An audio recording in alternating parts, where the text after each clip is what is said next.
Yeah, yeah, yeah, yeah, yeah, yeah, yeah, yeah, yeah, yeah, yeah, yeah, yeah, yeah. We are back. Welcome to the Fish Out of Water podcast. I am your host, Trey. Today, we got a special Fish Out of Water podcast that's special and near and dear to me. We're going to talk about the unsung, the unappreciated.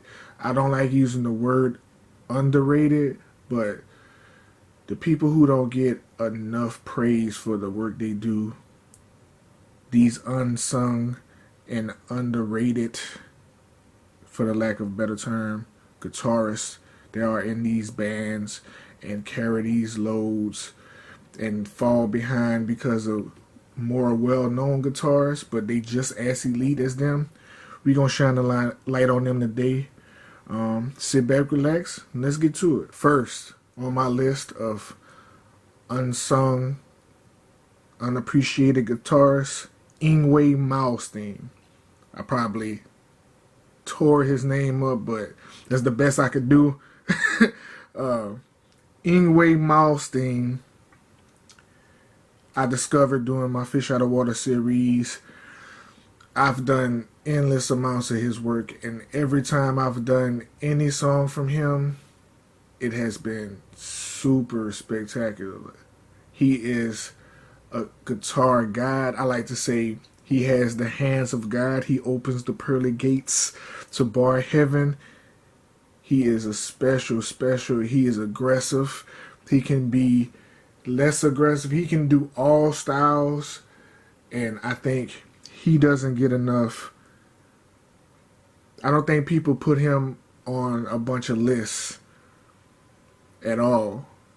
I wouldn't have probably never discovered him if I wasn't doing my Fish Out of Water series, because his name never comes up. Some of my favorites from Yngwie is Fire and Ice, Trilogy Suite, Op.5, Black Star, Eclipse, No Mercy, Far Beyond the Sun. I can name at least another 15 to 20 songs that he is lethal on. Y'all go check him out. I think he's overlooked. I really like his style of guitar work. For my next person, Jason Becker. Jason Becker recently came across my timeline, my email, Perpetual Burn. Go check that album out. Endless amounts of bars. He has the hands. Dweller in the Cellar. Mabel's Fatal Fable. Awesome. Super hard. Super nasty. Super disgusting. Never seen his name come up too much. Not too much at all. You always see the Jimi Hendrix of the world, the David Gilmours of the world, the Kurt Hammetts of the world. Like, so many countless well-known guitarists who gets that shine, but people like Jason Becker, who are just as elite and nasty and have a catalog underneath their belt, just don't get the shine they deserve. So if you like guitar bars, go check out Jason Becker. I was thoroughly impressed. He has the hands. Another guitarist who came across my email from a band named Riot, Mark Reale. Mark Reale really carried a lot of the Riot songs that I didn't like content-wise, but Mark always have the hands. He always opened the pearly gates of bar heaven. Nasty guitarist. If you like guitar bars and you want to hear something different from lesser known and lesser praised guitarist, go to any Riot album. Mark is nasty. He has it.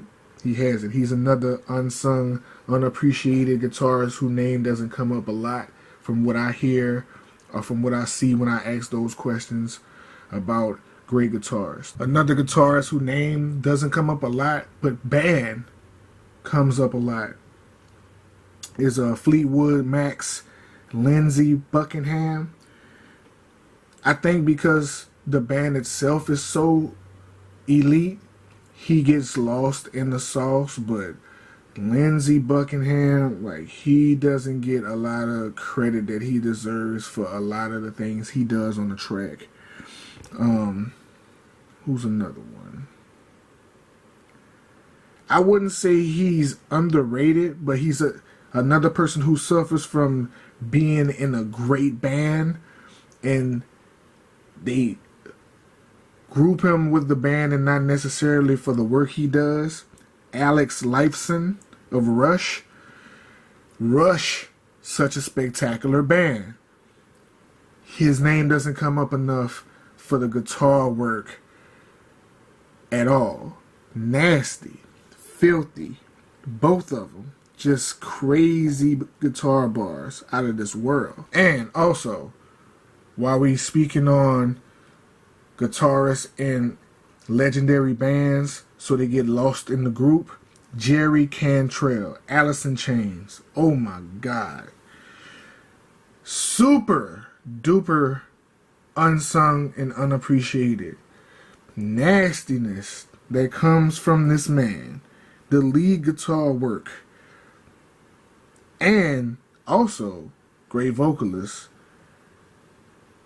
He laid down some of the darkest bars of his era. Robert Fripp, King Crimson. He had King Crimson sounding amazing, but then left and formed Emerson, Lake and Palmer. When you could do that with two different bands and still be super nasty like that, it's crazy. Super crazy. And what makes Robert even more elite and underrated, he was tone deaf. He was tone deaf. The dude was tone deaf. So his lack of rhythmic sense, he created a new standard tuning. He created his own tuning because he was tone deaf. Crazy. Does not come up enough in elite guitarist at all. I was going through reactions and going through music that I listened to in the recent past months through this year, and those are the names that stuck out the most to me. Put in the comments who you think is unappreciated, unsung, and I'll go check them out if I did miss them, because I know it's plenty more guitarists who get lost in bands, who just get lost in the flood of great guitarists that come out in these bands.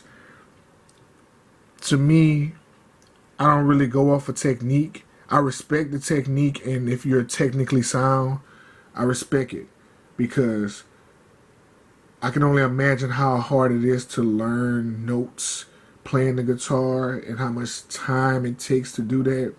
But I like the guitarists that, even though if they are technically skilled and are not technically skilled, I feel their guitar riffs, I call them bars, so when you hear bars, I only mean riffs. I call them bars. When I feel they bars and they give me goosebumps and it doesn't sound technical, they could be technical and I don't even know it, but if you give me that feel, you give me those chills, you make me feel like some kind of emotional influx, that's the signs of an amazing guitarist, man. Amazing guitarist. Can't wait to see what y'all put in the comments. Can't wait to discover more great guitarists. I appreciate y'all listening. Till next time, peace.